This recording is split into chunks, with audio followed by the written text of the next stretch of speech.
Good morning, my brothers and sisters. Welcome to episode number 51 in the book of Genesis. We're going to start Genesis chapter 7 today.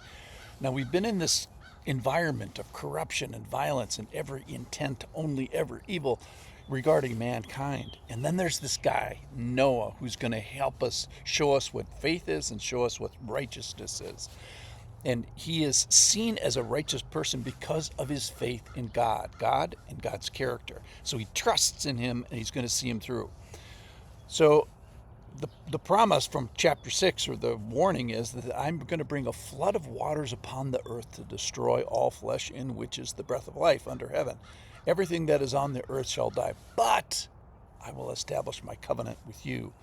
And you shall come into the ark, you and your sons and your wife and your sons' wives with you. So he's saying that God is saying, I promise that after spending 60 to 100 years, let's say 100 years just for fun, building an ark in your driveway, and then after enduring a big flood, I'm going to make you a promise, Mr. Noah. So build an ark for 100 years, but on a single day, I'm going to say, enough building, now's the time to get into the ark. And when is that day? For the story, the day is now. So it's happening. It's real. Get into the boat. I think that's going to be my title today. Make this faith real. Make it right now. So here it is. This is chapter 7, verse 1. Then the Lord said to Noah, go into the ark. This is after 100 years of building. You and all your household, for I have seen that you are righteous before me in this generation. Take with you 7 pairs of all clean animals, male and its mate, and a pair of the animals that are not clean, the male and its mate, and 7 pairs of the birds of the heavens also, male and female, to keep their offspring alive on the face of the earth. For in 7 days I will send rain on the earth, 40 days and 40 nights, and every living thing that I have made I will blot out from the face of the ground. And Noah did all that the Lord commanded. A little fun fact here. So how many pairs of animals did the ark hold? Well, it's more than 2. And why is that? Number 1 is for food, for Noah, and secondly is for sacrifice, to please God. So we established what kind of an attitude and actions are required in the pleasing of God. It kind of points to Jesus. So Christians don't offer a blood sacrifice anymore. Why is that? Well, because Jesus did it once and for all. So remember Cain, who did this wrong, and God offered this do-over. He refused. It's one of the greatest moments in spiritual history. God says, you did wrong, Mr. Cain, and you can do it right now.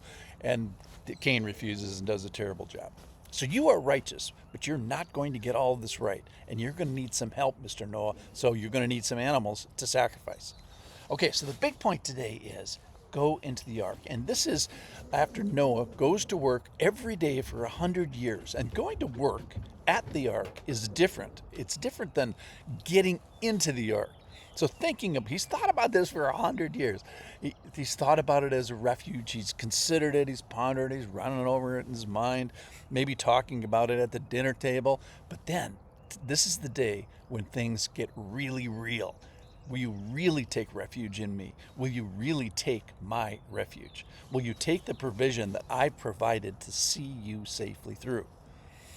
Or like we may do today is, hey, I've got a different way. Maybe the modern equivalent could be, well, I'm going to put aside Jesus. I'm going to my own way to try to please God by works, or maybe by the diet that I keep, or maybe giving money to the causes, or being nice to animals, or praying a certain amount, or hey, I recycle, so that makes me righteous before God, or I support certain politics, so that makes me better than the next guy. And all those things are what I do as opposed to what God has done. And they're not done by faith. So what makes people righteous? Faith, right from the beginning here all the way to the end in Hebrews chapter 11. So the promise here that God's kind of offering Noah and to believe in this is, hey, you've built an ark, now get into the ark. The ark is going to work. I'm going to go with your plan. So there comes a day when you're supposed to get into the boat, make your faith real. There's a spiritual rubber meets the road day, or in this particular story, where the boat meets the H2O day. It's a time of particular testing, a time of trial or temptation, and one day it's like, poof, it's upon us. One of the beauties, let me just make a side comment on fellowship. This is one of the greatest things about fellowship, is you see real people in real time who are really facing big challenges. And you, as spiritual wingman, you get to watch it and share it and support it and pray for them, bear burdens, encourage them. It's like seeing a modern day Noah. So maybe people are facing a relational difficulty or sickness or death or discouragement. And it's that rubber meets the road thing where, like Noah's saying, hey, I waited 100 years for this. And God says, now's the time to put your faith in action. Here's the relational difficulty. Here's the cancer. Here's the suffering. You've been preparing for this, and now's the time to act. So God says to Noah, go into the ark. You, your family, rain is coming in 7 days. So in conclusion here, let's trust the provisions that God has for us. Let's trust the ark that we are given, which is nowadays it's Jesus. And let's appreciate the people that came through the ark. As we look back in history, Noah here has been faithful over 100 years, and then he's going to be especially faithful on this particular day.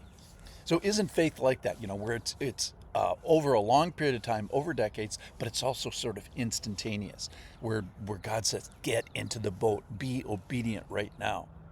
So the question that I think this story leads us to today is, what are you facing where you're going to need the faith of Noah?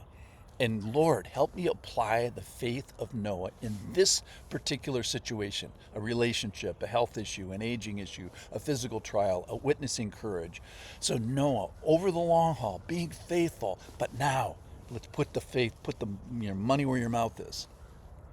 So let's watch for this day. The Lord saying, I've gotten you ready for this, and today the day has come. This is the moment to have faith. This is the moment to remember that you come from this Gaia. This is the moment to come from the faith of Noah. This is the moment, perhaps, to get into your boat. Thanks for listening.